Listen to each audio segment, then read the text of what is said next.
This video is a summary of the quant reading on statistical concepts and market returns.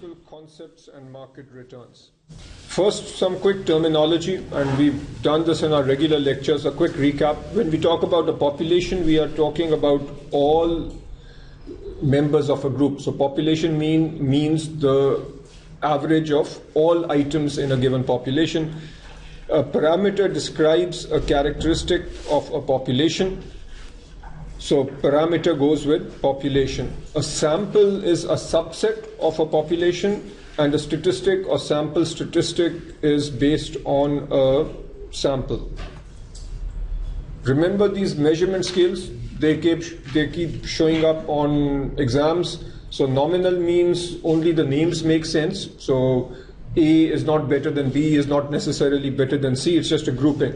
Ordinal means order makes sense. So if you have A, B, and C, you can say A is better than B, which is better than C. But if A is better than B and B is better than C, the degree by which A is better than B doesn't really matter. Interval, here the degree by which A is better than B makes sense. So you can say A is better than B by 3 units and B is better than C by 2 units. And the most precise measure is a ratio scale where there is an absolute 0. Summarizing data using frequency distribution. This is a fairly straightforward point. If you are given a lot of data and you want to organize it and create a histogram or some other sort of a graphical image, what you typically do is the following. You define your intervals. So here, for example, we have defined an interval of 5 points, and then you tally the observations and count the observation in each interval. That's what's been done over here. Absolute frequency of 25 means that there are 25 items that fall within this bucket or this interval. 35 fall within this interval. Cumulative means that you are just adding up these numbers. So 60 is 25 plus 30. Relative frequency is in decimal terms or percentage terms. So this 0.25 is simply 25 over the total number of 100. Measures of central tendency. These are the various measures: mean, median, mode. Within mean, you need to understand that there are different kinds of means or averages. Arithmetic mean is the most basic, which I'm sure everybody is aware of. Geometric mean is typically done this way, and we use geometric mean when we are coming up with the average return over several years. We use this when we have time series data. And if you have a return of 10% and 20% and minus 5%, you don't just take the geometric mean of 10, 20, minus 5. What you do is 1.1 times 1.2 times 1 minus 0.05, which is 0.95. And all this is raised to the power of 1 over n. N in this case is 3, the number of items. And then minus 1 to get the actual return. Harmonic mean is calculated this way, and rather than giving you the formula, I'll just show you a very simple example. If you have 3 numbers, 10, 12, and 15, to do the harmonic mean, you take 3, because you have 3 numbers, divided by the reciprocal of each of these. So that's how you come up with harmonic mean. Generally, if you have different numbers, then the arithmetic mean will be larger than the geometric mean, which will be larger than the harmonic mean. The median is your central number, and the mode is the number that shows up most often. Question? Harmonic mean can also be calculated by P1 minus P2 plus D dividend maybe. So this is how the simplest way of calculating the harmonic mean is this. I think what you're talking about is a holding period return. The only link between harmonic and holding period return is that they both start with H. Other measures of location. So a general term here is quantiles, and then there are different types of quantiles. These are the terms that you need to remember. When we say quartiles, then we are dividing our distribution into 4 parts. Quintiles means dividing into 5 parts, deciles into 10 parts, percentile means you divide into 100 parts. And how do you do this? Let's go with a simple example where you are evaluating the returns of 10 different mutual funds. So you organize from 1 to 20, where 1 is the worst return and 20 is the best return. And then if you do quartiles, then the first quartile will be the first 25%, second quartile will be the next 25%, and so on. Location, again going with the same data. So this is your first item, the lowest return, going to 20, the highest return. For a given percentile, let's say that percentile is denoted by y, and for n data points, so in our example we have 20 data points, the location, so if we say the location of the 10th percentile, that 10th percentile is shown here, is given by n plus 1, and what is n? It is the number of observations. N plus 1 into 10, what is this 10? This is the percentile divided by 100. So you get 2.1. Now you might say that out of 20, the 10th percentile should just be 2. But we get 2.1, and the reason is that when you have a small sample size, such as this relatively small sample size, then this formula is just an approximation. The formula becomes more precise as the sample size becomes large. If your sample size is 2000, then this will be more precise. But from an exam perspective, this is the formula that you need to remember. Linear interpolation is used when Ly is not a whole number or integer. So if we say 6th decile, then you'll get a location of 7.2. So what do? You look at the 7th value and the 8th value, and then go 20%, actually 0.2 would then mean that, and let's just do this with an example, 7th value is 37, 8th value is 39, then the 6th decile, which is what we are working with over here, is 34.7, which is 0.2 times the linear distance between the two. And where is this 0.2 coming from? It's the 0.2 from here. Next item is measures of dispersion. How spread out is our data?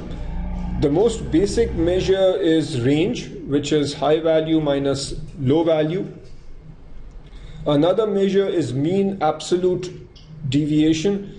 There is a formula for this, but I would prefer that you think of it intuitively based on the definition.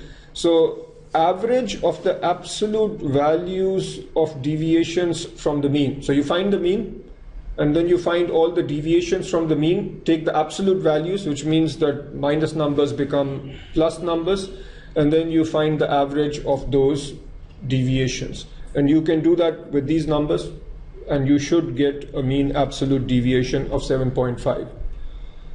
Population variance is the mean of the squared deviations from the mean, and this is the formula for a population variance, but I want you to use the calculator, and I'll show you how to do this on a calculator. Sample variance is the same formula, but we divide by n minus 1. And this is using the calculator to come up with the variance. So just what I'll do is pause here for a moment, and you need to be able to plug in these numbers. So data means you get into data mode and then clear everything. 10 enter is the first item, enter the rest of the data. Then you go into the stat mode, and when you go into stat mode, if you don't see this one variable denotation, if you don't see one variable on your screen, then hit second set until you get into one variable mode. Then you, as you hit down arrows, you will see n equals 4, x equals 10. Sx refers to the sample standard deviation. This refers to the population. Obviously, the calculator doesn't know whether you are plugging in a population or a sample. That you have to figure out based on the question. Now, what if you are asked for the population variance? You just take this and square it.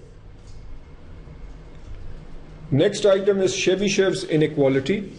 This states that for any set of observations, the proportion of observations within k standard deviations of the mean is at least 1 minus 1 over k squared. So what is k? It is the number of standard deviations from the mean. And an important point is that Chebyshev's inequality does not assume anything about the underlying population. Many other formulas assume that the underlying population is normal, but Chebyshev does not. In accordance with the Chebyshev inequality, 88.89% will lie within how many standard deviations of the mean? Now, you can plug and play over here. The two most common items are k equals 2, which means 2 standard deviations from the mean, and k equals 3. So you should almost memorize this. What percentage of your data will be within 2 standard deviations of the mean? It will be 1 minus 1 over 2 squared, which will give you 0.75. So that means 75% of your data will be within 2 standard deviations of the mean. And if k is 3, then you have 1 minus 1 over 9, and that gives you this number. So this says that 88.89% of your data will always be within 3 standard deviations. Or the more precise way of saying it is that at least 88.89% of your data will be within 3 standard deviations of the mean. Can you have 99% of the data within 3 standard deviations? Of course you can. In fact, if the distribution is normal, then you do have about 99% of the data within 3 standard deviations of the mean. Can you have 100% of the data within 3 standard deviations of the mean? Yes. You can have a population where all your data is within. It is possible. It doesn't have to be the case, but it is possible. Chebyshev is simply saying that at least this much is within so many standard deviations of the mean. It's not telling you the upper limit. Coefficient of variation and Sharpe ratio both are very important, and in a sense they are roughly speaking reciprocals of each other. Coefficient of variation tells you the risk measured in standard deviation divided by return. So it is the risk per unit of return. A low number is good because a low number implies low risk per unit of return. So if you are comparing investments based on the coefficient of variation, you pick the one that has a lower coefficient of variation. The other is the Sharpe ratio, which tells us the excess return. By excess return, we mean the return above the risk-free rate divided by the risk. Here again, risk is measured as standard deviation. Symmetry and skewness. So this is a symmetric distribution. A symmetric distribution has a skewness equal to 0. That means you have the same amount of data on the right, same amount of data on the left. Your normal distribution is symmetric. So you'll have 50% to the left and 50% to the right of this central point. Positively skewed means that you have a fat tail on the right. A negative skew means that you have a fat tail to the left. A very testable item is that with a positively skewed distribution, the mean will be higher than the median, which will be higher than the mode. So this is the mean. And the reason is that these outliers have the largest impact on the mean. So always think of the outliers as pulling the mean the most. They also pull the median, but not as much, and they don't really have much of an impact on the mode. And then obviously with a negative skew, with a negative skew, we have the opposite.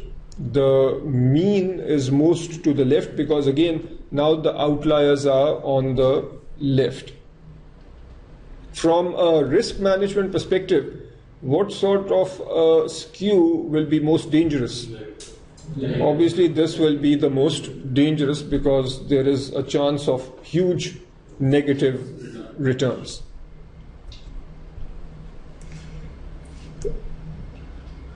Skewness tells us how a distribution is spread to the left and right of a center. Kurtosis tells us about how high or how fat a given distribution is. So it measures the degree to which a distribution is more or less peaked than a normal distribution. And you don't need to get too hung up with this, just a few basic facts. A normal distribution is mesokurtic, so it has a kurtosis of 3, just remember that. Leptokurtic means that kurtosis is more than 3, and platykurtic is k less than 3. The way you can remember platy is it comes from plateau. So plateau sort of go like that. So less peaked than normal is platykurtic. Meso is sort of the middle ground. So normal is somewhere in the middle. So that is 3. And the one that is other than meso and platy is leptokurtic. Leptokurtic means it is higher than normal, but the scary part is that it's fatter than normal. The tails are fatter. If the tails are fatter, that means they are more risky. With a fat tail, that means the probability of negative returns becomes more.